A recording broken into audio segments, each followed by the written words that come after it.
ప్రస్తుతం మనతో పాటు చేగూర్ మాజీ ఎంపీపీ శివశంకర్ గౌడ్ గారు ఉన్నారు. నమస్తే శివన్న.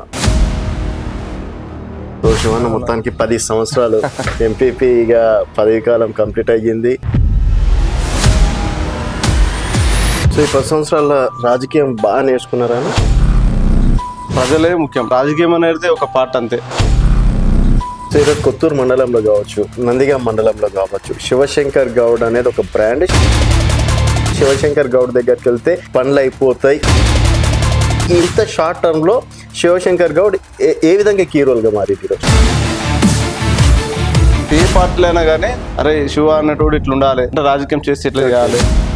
శివశంకర్ అన్న పార్టీలు మారుతాడు అని ఒక పేరు ఉందన్న. మమ్మల్ని అన్యాయం చేశారు అన్నది కొంతమంది బీఆర్ఎస్ నేతల ఆలోచన అన్న. శివశంకర్ గౌడ్ అవకాశవాది అనుకోవచ్చా? 2013లో ఎప్పుడైతే ప్రతాపరావు జాయిన్ అయిన ఒకసారి అప్పటి నుంచి కాంగ్రెస్ పార్టీనే.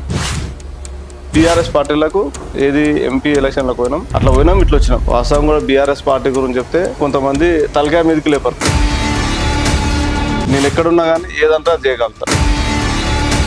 అసలు కాంగ్రెస్ పార్టీ ఎందుకు వచ్చింది? కేసీఆర్ ఉన్నప్పుడు దేవుని లెక్క నుండి ఇప్పుడు వాళ్ళు ఇచ్చింది ఏంది, మేము తగ్గించింది ఏమి, వ్యతిరేకత వచ్చింది అనేది ఉట్టి బూటకం కాదన్న. మీరు ఎలక్షన్స్ టైంలో 2500 ఇస్తామమ్మా, స్కూటీలు ఇస్తామమ్మా, తర్వాత నిరుద్యోగ వృత్తి ఇస్తాము, తులం బంగారం ఇస్తామని చెప్పేసి ప్రచారం చేసి 100 రోజుల్లో గ్యారంటీ బాండ్ పేపర్ అన్నట్టు ఇస్తే అందరం నమ్మి ఓట్లు వేసినాము.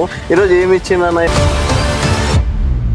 ఆర్థిక వ్యవస్థ ఇట్లుంది, చిన్న భిన్నం చేసిపోయారు. దాన్ని మనం గాడి పెట్టాలంటే ప్రతి ఒక్కరు సహకరించాలి.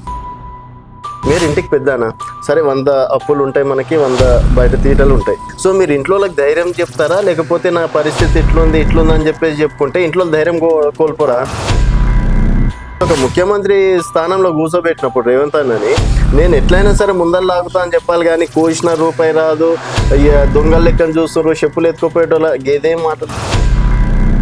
మీకు ఎంతసేపు ఉన్నా కేసీఆర్ అసంటున్నాడు అబద్ధాలు ఆడుతున్నా నచ్చుతుంది. అట్లాంటి మీరు ప్రతి వ్యక్తి కానీ ప్రతి పౌరుడు కానీ ఓటేస్తేనే గెలిచినాం. వాళ్ళకి నిజాన్ని తెలియాల్సిన బాధ్యత ఉందా లేదా?